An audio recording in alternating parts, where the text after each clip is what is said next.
नमस्कार, स्वागत है आपका एनडीटीवी नेटवर्क पर। आप देख रहे हैं एनडीटीवी राजस्थान। एनडीटीवी राजस्थान की विशेष सीएम स्पेशल कवरेज राष्ट्रीय राजधानी दिल्ली से।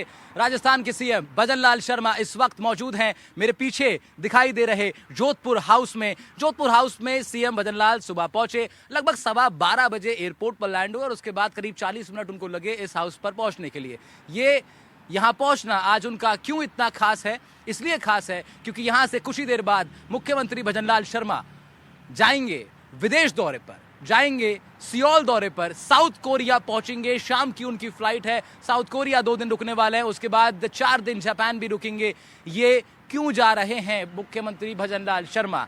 जा रहे हैं उस विजन को साकार करने के लिए जिसका सपना देख रहे हैं प्रदेश के लाखों करोड़ों प्रदेशवासी और जिसके सपने की बुनियाद रखी है देश के प्रधानमंत्री नरेंद्र मोदी ने, ये कहते हुए कि विकसित भारत का उनका सपना, विकसित भारत का हम सब का सपना साकार हो सकता है जब विकसित राज्यों पर काम होगा।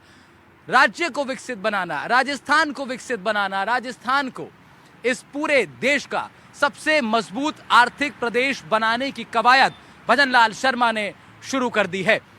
सियोल जाएंगे, 2 दिन वहां रहेंगे, 4 दिन जापान रहेंगे, इन्वेस्टर से बात होगी, बड़े व्यापारियों से बात होगी और बात होगी 3 चीजों के आधार पर: रेडी, रिस्पॉन्सिबिलिटी एंड रेप्लीट। यानी रेप्लीट क्या है? रेप्लीट यानी परिपूर्ण। राजस्थान परिपूर्ण है अपॉर्चुनिटीज से, राजस्थान परिपूर्ण है रिसोर्सेज से। रिस्पॉन्सिबिलिटी, जिम्मेदारी है राजस्थान के लोग, राजस्थान का एडमिनिस्ट्रेशन, राजस्थान की सरकार, राजस्थान के मुख्यमंत्री जिम्मेदारी लेते हैं इस बात की कि तमाम जो इन्वेस्टर्स राजस्थान में निवेश करेंगे, तमाम जो विजनरी पीपल, चाहे वो यूथ हो, चाहे वो भारत के हों, चाहे दुनिया से हों, जो ग्लोबल डायस्पोरा है विजनरी पीपल्स का, जब वो राजस्थान आएंगे तो राजस्थान सरकार ये जिम्मेदारी लेती है कि उनके विजन को साकार करने में कोई कसर नहीं छोड़ी जाएगी। और तीसरा आधार इस विजिट का है रेडी, यानी तैयार है राजस्थान, तैयार है राजस्थान की जनता, तैयार है सरकार हमारे साथ, हम सब तैयार हैं बड़े बड़े निवेशकों को साधने के लिए, बड़े बड़े सपनों को पूरा करने के लिए। और इन्हीं किसी क्रम में मुख्यमंत्री का विदेश दौरा जो आज से शुरू होगा, अगले 6 दिनों तक चलने वाला है, इस पूरे दौरे को लेकर बात करेंगे, राइजिंग राजस्थान समिट को लेकर के बात करेंगे। सुशांत पारेख हमारे इनपुट एडिटर हमारे साथ जुड़ गए, साथ ही साथ प्रकाश भंडारी पॉलिटिकल एनालिस्ट हैं, वो भी हमारे साथ जुड़ेंगे, उनके साथ भी हम लोग चर्चा करेंगे। और महत्वपूर्ण, बहुत महत्वपूर्ण ये दौरा, ऐतिहासिक दौरा। सुशांत, राजस्थान में इससे पहले कोई मुख्यमंत्री ध्यान में नहीं आता जब जिसने इस तरीके के विदेश दौरे, इकोनॉमिक दौरे किए हों प्रकाश जी, इस तरह के बड़े दौरे और इस विजन के साथ कि $350 बिलियन की इकोनॉमी राजस्थान को बनाना। Prakash ji, this is gonna be a big, this is already a big step and this is gonna be a, मुझे लगता है अपॉर्चुनिटीज से भरा हुआ एक पूरा सफर ये रहने वाला है। देखिए, सबसे बड़ी बात तो मैं जो थोड़ा सा उम्मीद देती है वो इस बात की कि जो सरकार आती है नई, जब राजस्थान में नई सरकारें आती है तो ये जो इंडस्ट्रियल समिट है, इन्वेस्टर मीट है, समिट है, इनका जो है आयोजन जो है तीसरे चौथे वर्ष में किया जाता है। और ये भजनलाल जी ने थोड़ा सा विजन दिखाया है और मेरे ख्याल से वो उनको जो ब्यूरोक्रेसी का जो नौकरशाही है उसका जो फीडबैक है वो बहुत अच्छा मिला है।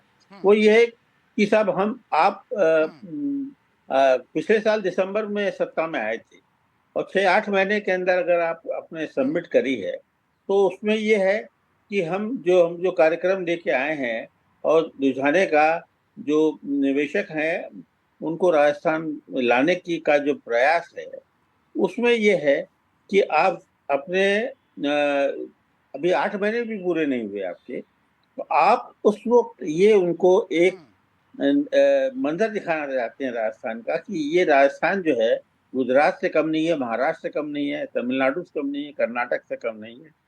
यह है, यहाँ पर सारी सुविधाएं हैं और जो अब तक जो गलतियां रही हैं, जिससे निवेश नहीं आया, उन सबको दूर किया जाएगा और निवेशकों को पूरा प्रोत्साहन दिया जाएगा। तो सवाल ये है कि इसके पीछे जो नियत ये थी कि अगर हम पहले साल में ही सबमिट कर लें तो बाकी के 4 वर्षों में, बाकी के 4 वर्ष में उस पर क्रियान्वयन होना जो करना है वो आसान हो जाता है। और जो निवेशक है उससे भी उम्मीद बनती है। आप तीसरे चौथे साल में अगर करें समिट तो ये होगा कि सब आएंगे, लोग आएंगे, आपसे बातें करेंगे, देखेंगे क्या यहाँ सुविधाएं हैं, सरकार क्या दे रही है, क्या इंसेंटिव दे रही है, क्या प्रलोभन दे रही है। तो अब यह है कि अगर पहले साल में ही निवेशक आ गए तो उनको ये उम्मीद बनती है कि भाई साल डेढ़ साल में जो है हमारा कारखाना जो है धुआं उगलने लगेगी।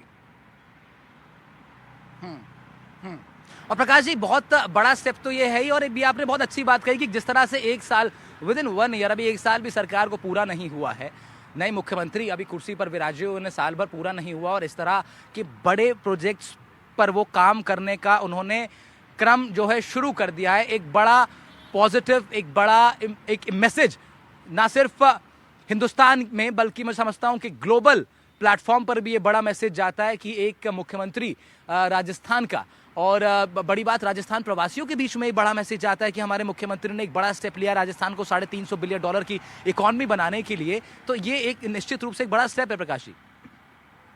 देखिए एक बात और बात ही सामने आती है, वो ये है कि आपके जो मुख्य सचिव सुधांश पंत हैं और रिको के चेयरमैन, रिको के एमडी जो चेयरमैन हैं अजिताभ शर्मा, इन लोगों ने और राज्यों के जो निवेश समिट होते हैं, इन्वेस्टर समिट होती है, उसका अध्ययन किया। और राजस्थान में उसका जो आयोजन करने के पहले वो उत्तर प्रदेश और गुजरात गए उन्होंने, क्योंकि वहां पर जो समिट हुए थे पिछले साल, जब जब उसका आयोजन हुआ था तो ये देखा गया कि उत्तर प्रदेश में लोगों की जो है एक नए किस्म की जो है, जिस तरह गुजरात के प्रति लोगों का आकर्षण बढ़ता है, उसे उत्तर प्रदेश में देखा गया। उत्तर प्रदेश का कारण ये था, देखिए उत्तर प्रदेश का एक बहुत बड़ा हिस्सा जो है वो है नोएडा। नोएडा दिल्ली के करीब है, एनसीआर में।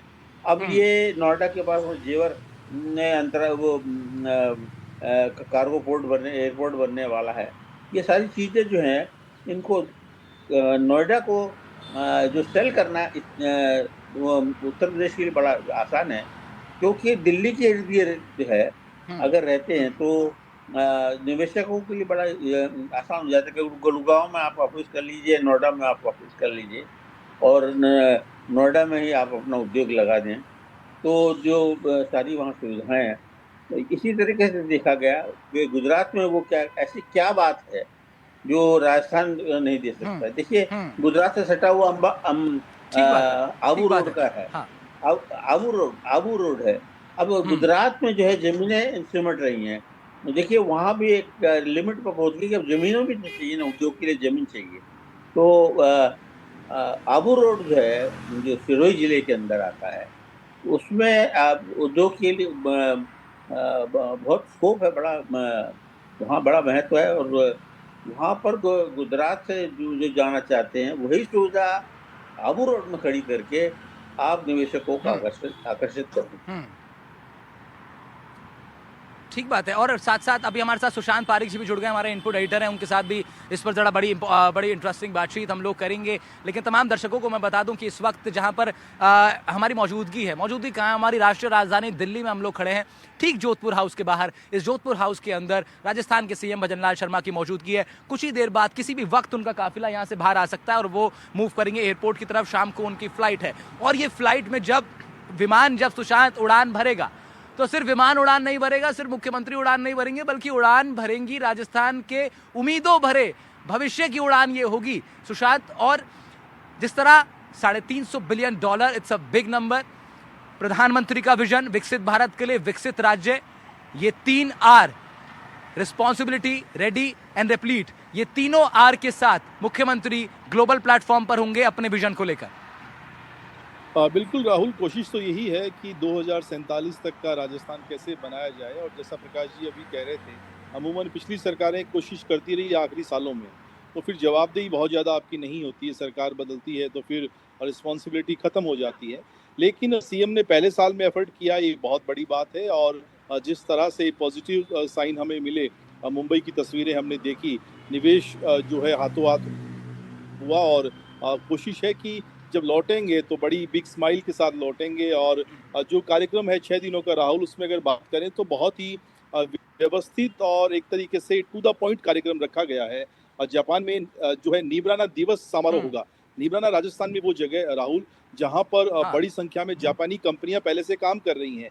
ऐसे में वहां पर उस कार्यक्रम में शिरकत करना अपने आप हाँ में वो पुल जो पहले से मिलेगा, प्रवासी राजस्थानियों का भी वहां पर काफी बड़ी संख्या में लोग हैं, तो उन लोगों के जरिए कोशिश रहेगी कि वो जापान की कंपनियां जो देश दुनिया में अपनी एक बड़ी पहचान रखती हैं, राजस्थान आएँ। और इसी तरीके से अगर जो है कोरिया की बात करें तो राउंड टेबल पर भी कुछ ऐसे ही प्रस्ताव रखे जाएँगे सीएम के समक्ष, जो बताएँगे कि आने वाले दिनों में जिसकी बात हम बार-बार कर रहे हैं, रोज़गार एक बड़ा इश्यू रहा है। और बजट में 4 लाख नौकरियों की, सरकारी नौकरियों की, और 10 लाख नौकरियाँ प्राइवेट क्षेत्र में, निजी क्षेत्र में देने की घोषणा है। तो ये सारे वादे जो हैं, ये तभी धरातल पर उतरेंगे जब बड़ा निवेश आए, बड़ी इंडस्ट्री लगे और जो है रोजगार भी मिले, साथ ही आर्थिक तौर पर राजस्थान सशक्त बने। क्योंकि अभी तक उस तरीके से काम नहीं हो पाया राहुल, जैसा राजस्थान में होना चाहिए। बहुत गिने-चुने सेक्टर ऐसे रहे हैं जिस पे राजस्थान में फोकस रहा। पहली बार ऐसा है जिसमें टूरिज्म एक बड़ा सेक्टर है जिस पे फोकस किया गया है। केंद्रीय मंत्री राजस्थान से हैं इस बार, गजेंद्र सिंह शेखावत, उनका सहयोग मिलेगा। राज्य में और केंद्र में दोनों सरकारें हैं। और पिछली जो यात्रा दिल्ली की थी मुख्यमंत्री की, पीएम मोदी के सामने पूरा ब्लूप्रिंट उन्होंने रखा था अपनी यात्रा का। और पीएम मोदी ने सक्सेस रूप से गुजरात में जो इवेंट किए थे, समिट, जो एक बड़ी तस्वीर हमने देखी थी। मुख्यमंत्री भजनलाल शर्मा चाहते हैं कुछ वैसे ही आयोजन हो। और निमंत्रण देकर आए हैं वो वहां पर। हम्म, पीएम की जब हरी झंडी होगी, वो उद्घाटन करेंगे, तो बिग पिक्चर जो देखने को मिलेगी वो अपने आप में विकसित राजस्थान की कहानी बयां करेगी। लेकिन आज जब जा रहे हैं तो बड़ी उम्मीदों के बिल्कुल साथ, जैसा आप कह रहे हैं, विकसित राजस्थान के सपने के हम्म, साथ, और लौटेंगे। लौटने के तुरंत बाद उनकी एक कैबिनेट बैठक है, उसमें सारे प्रस्ताव जो रखे गए हैं उनके बारे में ब्यौरा दिया जाएगा। और एयरपोर्ट से तस्वीरें हमें देखने को मिलेंगी, उनकी बॉडी लैंग्वेज, उनकी स्माइल, वो सब बताएंगे। और साथ ही इस दौरे के दौरान, 6 दिनों का जो दौरा है, उस दौरे पर पल पल की कवरेज एनडीटीवी राजस्थान देगा। किस तरह की तस्वीरें, निवेशकों के साथ बातचीत, एमओयू जो साइन होते हैं, निश्चित और वहां पर इंडस्ट्री के लोगों के साथ संवाद जो होता है, उसके बारे में पूरा ब्यौरा हम राहुल दर्शकों तक पहुंचाएंगे। बिल्कुल सुशांत। और मुख्यमंत्री भले ही 6 दिन बाद लौट जाएं, लेकिन हम अपने दर्शकों को बता दें कि ये जो पूरा समिट का जो प्लान अब किया गया है, ये लगातार जारी रहेगा। 9 को सियोल में रहेंगे मुख्यमंत्री, 11 को भी साउथ कोरिया में रहेंगे, उसके बाद 11 को पहुंच जाएंगे टोक्यो, यानी जापान में 11 तारीख को जापान पहुंच जाएंगे और टोक्यो में रहेंगे। उसके बाद सीएम भले ही वापस आ जाएं, लेकिन उसके बाद राज्यवर्धन सिंह राठौर कमान संभालेंगे, वो अन्य जगहों पर जाएंगे। रियाद उनको जाना है, उससे पहले उनको सिंगापुर भी जाना है, उससे लंदन का भी उनका दौरा है, जर्मनी का भी दौरा है। तो तमाम अलग अलग देशों के दौरे हैं, 7 महत्वपूर्ण देश इसमें, जिसमें जाकर के जहां के एम्बेसीज के साथ बैठ करके ये चर्चा होगी और भारतीय एम्बेसडर्स वहां पर होंगे। फिर जो बड़े व्यापारी हैं उन देशों के, उनके साथ मुलाकात होनी है। कौन से प्रमुख देश हैं जिनमें ये पूरा दौरा रहने वाला है, वो एक बार बता दूं। उसके बाद प्रकाश जी का रुख करेंगे और जानेंगे इस समिट के और क्या क्या अलग अलग डायरेक्शन इससे खुल सकती हैं। तो देखिए, सिंगापुर एक one of the very important country रहेगी इस लिहाज से। साउथ कोरिया सीएम जा रहे हैं, जापान जा रहे हैं, यूनाइटेड किंगडम एक महत्वपूर्ण कंट्री रहने वाली है, जर्मनी, और उसके साथ साथ यूएई, दुबई जाने वाले हैं, और सऊदी अरेबिया की राजधानी रियाद में भी ये समिट की प्रेजेंटेशन होने वाली है। ये जो पूरी समिति बनाई गई है, कमेटी जो बनाई गई है, ये जाकर के प्रतिनिधिमंडल जो है ये रियाद में भी अपनी बात रखेगा। प्रकाश जी, जब बात अलग अलग देशों के ग्लोबल प्लेटफॉर्म्स पर होगी, संदेश बढ़ा जाएगा और बड़े ज़्यादा लोगों तक, ज़्यादा माइंड्स तक मैं कहता हूं, क्योंकि जब इन्वेस्टमेंट की बात होगी, जब एंटरप्रेन्योरशिप की बात होगी, जब स्टार्टअप्स की बात होगी, जब बड़ी फैक्ट्रीज, बड़ी इंडस्ट्रीज की बात होगी, तो माइंड्स के पास पहुंचना पड़ेगा, उन माइंड्स के पास जिनके पास वो कला है कि जो इन सपनों को, इन विजन को पूरा कर सके, बड़े रोजगार ला सके। प्रकाश जी, ऐसे में राजस्थान के लिए तो ये इंपॉर्टेंट होने वाला है, लेकिन अगर पर्टिकुलरली, स्पेसिफिकली अगर सीएम भजनलाल शर्मा की बात करें, भजनलाल शर्मा की अगर बात करें, तो उनके लिए इस पूरे राइजिंग समिट का सफल होना, उनकी राजनीतिक शख्सियत को और मजबूत करने में और उनके राजनीतिक पूरे करियर में एक मजबूत स्तंभ डालने के लिए, उनके कार्यकाल का एक मजबूत स्तंभ स्थापित करने के लिए समिट कितनी इंपॉर्टेंट होने वाली है? देखिए, जो हमारे अनुभव रहा है, वो अनुभव ये रहा है कि चाहे भाजपा की सरकार रही हो, चाहे कांग्रेस की सरकार रही हो, सबमिट करते हैं, लाखों करोड़ों रुपए खर्च करते हैं इसमें, जब बहुत अच्छी दावतें होती है, बहुत अच्छा कल्चरल प्रेजेंटेशन होता है, और उसके बाद जो है 4 आने के कोई कागज पे एमओयू के पर दस्तखत हो जाते हैं। 4 आने के कागज के दस्तखत उसमें हो जाते हैं, और वो कागज जो है वो कागज ही रह जाता है। उसको वो कागज कहाँ जाता है उसका पता नहीं। कागज ना कागज मिलता है ना निवेशक मिलता है। ये ऐसी है चीजें हैं जिसपे थोड़ा सा ध्यान रखना चाहिए कि एमओयू जो है बहुत पुरानी बातें हो गई है। आप नए सिरे से किस तरह से निवेशकों को आकर्षित करते हैं। खाली उनसे 4 आने के कागज के अंदर अगर आप लिखवा लेते हैं, दस्तखत कर लेते हैं, और अपनी बातें भी लिखते हैं, उनकी बातें भी लिखते हैं, वो कभी कभी क्रियान्वयन नहीं होता। वो जो है डिस्टेंट ड्रीम ही रहता है, और निवेशक नहीं आता है। निवेशक कैसे आते हैं? ये राजस्थान को गुजरात से, महाराष्ट्र से और कर्नाटक से सीखना पड़ेगा। तो वहां पर जो सुविधाएं हैं, वो सुविधाएं जो हैं वो सबसे बढ़िया मानी जाती हैं। और राजस्थान के ब्यूरोक्रेट जो हैं वो इतने कई बार दृढ़ हो जाते हैं कि वो ऐसी सुविधाओं को देने के लिए कतराते हैं। तो आपको जहां गुजरात दे रहा है और आप नहीं दे रहे हैं, तो आपके यहाँ कौन आएगा? गुजरात जाएगा, वो कर्नाटक जाएगा, महाराष्ट्र जाएगा। आप देखिए सेमीकंडक्टर की एक वो लगनी थी, जो अनिल अग्रवाल जो है वेदांता वाले लगाने वाले थे। उनको राजस्थान के सरकार ने कभी भी अप्रोच नहीं किया। उन्होंने उन्होंने ऐलान मतलब पब्लिकली कहा है कि मुझे गुजरात वालों ने घेर लिया।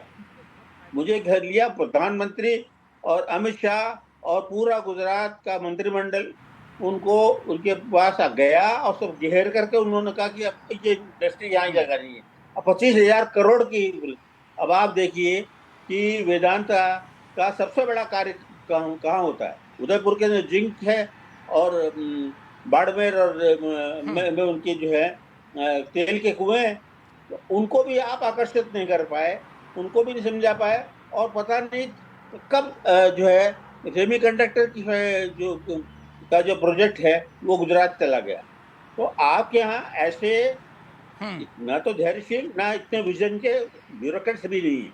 सबसे बड़ी बात यह है कि आपके यहाँ जो विजन है, ये आईएएस के बस की बात है ही नहीं। आपको आपको जो निवेश के लिए किसी एक्सपर्ट को लाना पड़ेगा, वो रोज जो है खोज खबर करके रिसर्च करके बताए, और पार्टीज के पास जा करके निवेश लेके आए। ये आज आपने इंडस्ट्री सेक्रेटरी बना रखा है, और वो कल चला जाएगा, मालूम ही नहीं पड़ता कौन होता है, कौन उसका फॉलो अप करता है। तो ब्यूरोक्रेसी पे जो है ये बहुत इंपॉर्टेंट बात आपने, ये बहुत इंपॉर्टेंट बात आप कर रहे हैं प्रकाश भंडारी जी। ये काफी इंपॉर्टेंट बात है और इसको समझना पड़ेगा कि आप मुझे करेक्ट भी कीजिएगा, क्या मैं सही पहुंच पा रहा हूं आपकी बात तक कि आप ये कह रहे हैं कि जो ऑफिसर, जो अधिकारी बड़े प्रोजेक्ट्स में इन्वॉल्व, 4 आने के कागज के एमओयू, मैं कह रहा हूं जो बड़े ऑफिसर्स होते हैं, जो बड़े जो इन सब चीजों में इन्वॉल्व रहते हैं, उनका फिर लंबे समय तक का उस पर्टिकुलर डिपार्टमेंट में रहना, राजस्थान में रहना बड़ा इंपॉर्टेंट रहता है। गुजरात के अंदर ब्यूरोक्रेट कितना समझदार होता है, उसको सारी बातों का ज्ञान होता है, उसे फीडबैक मिलता है प्राइवेट इंडस्ट्रीज से। हमारे ब्यूरोक्रेट क्या समझते हैं? उनको क्या ज्ञान है, उनका क्या रिसर्च है? उन्होंने कभी कोई किसी एजेंसी को हायर किया है जो इनको बताया कि सर इस सेक्टर में आप जाकर के काम करें? आप मुझे ये बताइए कि राजस्थान में तेल होता है, तेल का उत्पादन होता है, पेट्रोलियम का उत्पादन होता है, और गैस का उत्पादन होता है। गैस बेस्ड जो काम हो सकता था उसका आपने क्या पेट्रोलियम इंडस्ट्री को लगा दिया, एचपीसीएल लगा रही है संजय की बत्ती, उसमें दुनिया भर का। नहीं तो प्रकाश जी फिर यहाँ पे एक चीज आप समझाइए, प्रकाश जी एक चीज आप समझाइए। अभी देखिए कौन कौन जा रहा है चीफ मिनिस्टर के साथ इस दौरे में, आपको बता दूं डेप्यूटी सीएम प्रेमचंद बैरवा जा रहे हैं, assistant chief secretary to chief minister of Rajasthan Shekhar Agrawal जा रहे हैं, और कौन जा रहा है साथ में? उद्योग नहीं तो उद्योग विभाग के प्रमुख शासन सचिव भी जा रहे हैं ना, अजिताभ शर्मा भी जा रहे हैं। तो क्या ये मुख्यमंत्री जाए, 4 आदमी 5 आदमी जाए? और सबसे बड़ी बात है कि जो आदमी समझदार है वो प्राइवेट सेक्टर में मिलता है, वो आपको एजेंसीज में मिलता है, वो आपको ब्यूरोक्रेसी में नहीं मिलेगा। वो समझने के बाद बारीकी से समझे क्या चाहते हैं। ये किसी एक्सपर्ट को कर लिए जाइए, किसी एक्सपर्ट एजेंसी को हायर करिए आप, वो देखेंगे वो क्या चाह रहे हैं, वो बताएंगे। अब आप जो है वो तो आईएएस इतना समझता ही नहीं है, तो दुनिया भर का जो समझदारी की का ठेका ले रखा है वो तो समझते नहीं है। आपने किस एक्सपर्ट एजेंसी को हायर किया जो आप मुख्यमंत्री के साथ जाकर के मुख्यमंत्री और निवेशक के बीच में एक संवाद के रूप में काम करे, जो बताए कि हमारे राजस्थान में क्या है। आप एक प्रेजेंटेशन देते हैं, बस खाली वो स्लाइडें दिखा ठीक बात दीजिए। है, आप सवाल ये कि ठीक उसको बात है। पीछे पीछे पढ़, वो कोई हुँ, एक्सपर्ट ही कर सकता है। ये सब रिको के अधिकारी नहीं कर हुँ, सकते, उद्योग विभाग नहीं कर सकता। इसके लिए एक्सपर्ट्स की जरूरत है। वो उसको एक्सपर्ट आपको एजेंसी को हायर करना पड़ेगा। वही नहीं, आप गुजरात में इस तरह की बीसों हुँ, एजेंसियां हैं ये जो काम करती है। वो सरकार और हुँ, निवेशक के बीच के अंदर मध्यस्थता करती है और वो बताती है कि क्या है, कैसे कैसे क्या हाँ, करना। और यही उत्तर प्रदेश में होने वाला। हमारे हुँ, हमारे यहाँ उप हुँ, हुँ, मुख्यमंत्री चले जाए, कोई भी चले जाए, हम देखेंगे आप सैर सपाटा करिए आइए, हुँ, निवेश नहीं आएगा। हुँ। ये काफ़ी इम्पोर्टेंट बात आपने की है प्रताप जी, और ये बड़ा देखना पड़ेगा कि भाई और कौन लोग सीएम के साथ जा रहे हैं। हालांकि जिनकी जानकारी लगी है उसमें उद्योग विभाग के प्रमुख शासन सचिव अजिताभ शर्मा हैं, additional chief secretary to CM Shikhar Agarwal जा रहे हैं, और भी कुछ हस्तियां जाएंगी, उनके साथ बड़े अधिकारी जाएंगे। अब देखना होगा कि कितना ज़्यादा सफलता के साथ वो लोग अपनी बात रख पाते हैं। लेकिन अगर इस पूरे प्रोग्राम ये की अगर चार हम लोग बात करें राइजिंग राजस्थान समिट बियॉन्ड को लेकर सबसे के, बड़ी बात है, किन चार अजिताभ जी आने के किन जगहों एमओयू से पर जो आगे है रहना उनका मेन फोकस रहने वाला है, ये बड़ा इंपॉर्टेंट रहने वाला है कि किस चीज पर फोकस है। तो देखिए, मुख्य रूप से मैं बता दूं 15 सेक्टर्स चुने गए हैं, 15 सेक्टर्स रहने वाले हैं जिन पर राइजिंग राजस्थान समिट का पूरा फोकस रहने वाला है। इन सब चीजों को लेकर के, इन्वेस्टमेंट को लेकर के कौन कौन से वो सेक्टर्स हैं। और पहले मैं आपको बता दूं कहां कहां का दौरा है, तो आप ये समझिए, पहले सियोल में 9 सितंबर को मुख्यमंत्री उपस्थित होंगे। सियोल साउथ कोरिया की है राजधानी। 11 तारीख को टोक्यो में होंगे, जापान की कैपिटल में। ओसाका में होंगे, उसके बाद जापान का एक सिटी है। दुबई में उसके बाद ये प्रतिनिधिमंडल होगा, इसमें सीएम नहीं होंगे, राज्यवर्धन सिंह राठौर इसको चेयर करेंगे। उसके बाद माफ कीजिएगा, दोहा भी जाना है, दिल्ली भी जाना है, हैदराबाद, चेन्नई, यानी भारत की मेट्रोपॉलिटन सिटीज में भी ये प्रतिनिधिमंडल जाएगा।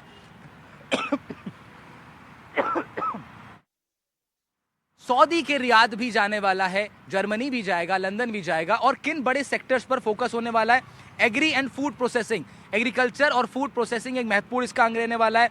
Auto and auto components, chemical and petrochemicals इसका महत्वपूर्ण अंग रहेंगे। रिन्यूएबल एनर्जी पर फोकस रहेगा, टूरिज्म पर फोकस रहेगा, एजुकेशन और स्किल पर फोकस रहेगा, और साथ साथ फोकस रहने वाला है अन्य तमाम चीजों पर, जिसमें सबसे महत्वपूर्ण में से एक आ जाती है फिर जेम्स एंड ज्वेलरी।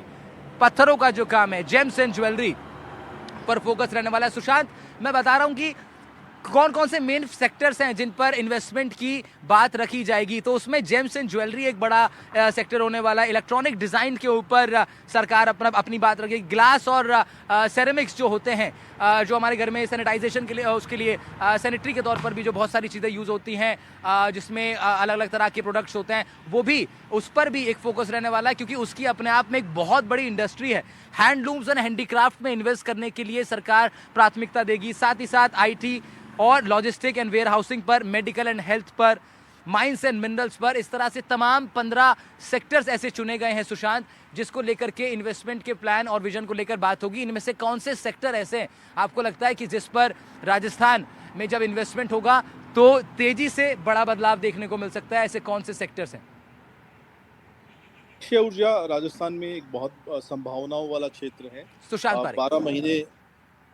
12 महीने राहुल यहाँ पर मौसम अच्छा रहता है, तेज धूप रहती है, और जिस तरीके से पूरी दुनिया अब इस दिशा में बढ़ रही है, राजस्थान में भरपूर संभावनाएं हैं। सरकार ने हाल ही में निवेश के लिहाज से जमीन अलॉट की है जैसलमेर के क्षेत्र में, बीकानेर के क्षेत्र में, और आने वाले दिनों में हम देखेंगे कि दुनिया की बड़ी कंपनियां यहाँ पर आने वाली है। जेम्स एंड ज्वेलरी की आपने बात की, राजस्थान पहले से एक बड़ा जो है हब रहा है इस सेक्टर में, और देशी विदेशी कंपनियां और बड़ी संख्या में जो टूरिस्ट आते हैं यहाँ से लौट के अपने देश में राजस्थान के जेम्स एंड ज्वेलरी की बात करते हैं। और पर्यटन के लिहाज से राजस्थान बहुत महत्वपूर्ण, कहा यह जाता है कि देश में आने वाला हर तीसरा जो पर्यटक है वो राजस्थान आता है, जयपुर आता है। नए नए सेक्टर राजस्थान में अब तैयार करने की कवायद है कि अब केवल जयपुर, जोधपुर, बीकानेर, उदयपुर जैसी ही जगह ना हो, बल्कि छोटी छोटी ऐसी बहुत सारी जगह है जहाँ पर अभी तक अनटच्ड है, लोग वहाँ पर नहीं गए हैं, उस तरह का टूरिज्म वहाँ पर नहीं देखा गया है। और ईवी एक बड़ा आने वाले दिनों में कहें अभी शुरुआती दौर है और जब कोरिया और जापान सीएम जाएंगे तो वहाँ पर इस सेक्टर में भी बात होगी। बहुत सारे ऐसे और दूसरे भी सेक्टर हैं। स्टार्टअप को लेकर राजस्थान सरकार बहुत सीरियस है, बहुत गंभीरता से काम कर रही है और पीएम मोदी का विजन है, केंद्र से मदद मिल रही है।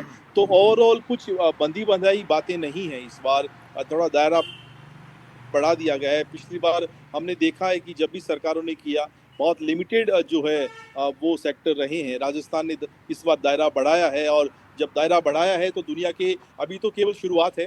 जापान से और कोरिया से आने वाले दिनों में बहुत सारे ऐसे देश हैं जिनमें जर्मनी है, यूके है, संयुक्त अरब अमीरात है, कतर है, सऊदी अरब है, सिंगापुर है। ये सारे देश ऐसे जहाँ पे सीएम जाएंगे, रोड शो होगा, उनसे बातचीत होगी और कोशिश रहेगी कि खाली हाथ सरकार नहीं आए, क्योंकि हमने देखा 4.5 लाख करोड़ के निवेश मुंबई के एक रोड शो से राहुल अगर हुए हैं तो आप समझ सकते हैं कितनी अच्छी शुरुआत। और जिस दिन से आगाज हुआ था, एक ओपनिंग घोषणा जब की थी, लोगो लॉन्च हुआ था राइजिंग राजस्थान का, उसी दिन से निवेशक आना शुरू हो गए थे। बड़ी बात राहुल एक ये भी है जो हमें पता चली है, एक तो जो अलग अलग राज्य हैं उनके लिए आईएएस अधिकारी, एक एक अधिकारी को जिम्मेदारी दी गई है। करीब 24-25 अधिकारी होंगे जिनके पास कमान होगी देश दुनिया से तालमेल रखने की। और एक बात राहुल ये कि इस बार निवेशक के केवल जिलों के लिहाज से नहीं आएंगे। सरकार ने ये कह दिया है कि अगर आप इंडस्ट्री नहीं लगाएंगे तो आपको मिलने वाली फैसिलिटी और जमीनें जो हैं वो वापस ले लीजिए। बिल्कुल ठीक है, ठीक है। सुशांत, बहुत बहुत शुक्रिया आपका हमारे इस प्रोग्राम में जुड़ने के लिए और बहुत तफसील से आपने तमाम जानकारियां साझा की। प्रकाश भंडारी साहब, बहुत शुक्रिया आपका भी, आप हमारे इस कार्यक्रम में जुड़े और राइजिंग राजस्थान की समिट को लेकर के खास प्रोग्राम हमारा था। बहुत शुक्रिया आप दोनों लोगों का। कुछ ही देर बाद मुख्यमंत्री भजन लाल शर्मा मेरे पीछे मौजूद जोधपुर हाउस से रवाना होंगे एयरपोर्ट के लिए, और जिस तरह से जहां से मैंने शुरुआत की थी वहीं से इस प्रोग्राम का अंत करते हैं। उड़ान भरेगा जब उनका प्लेन, तो वो उड़ान से प्लेन नहीं भरेगा, राजस्थान के उम्मीदों पर है भविष्य उड़ान भरेगा।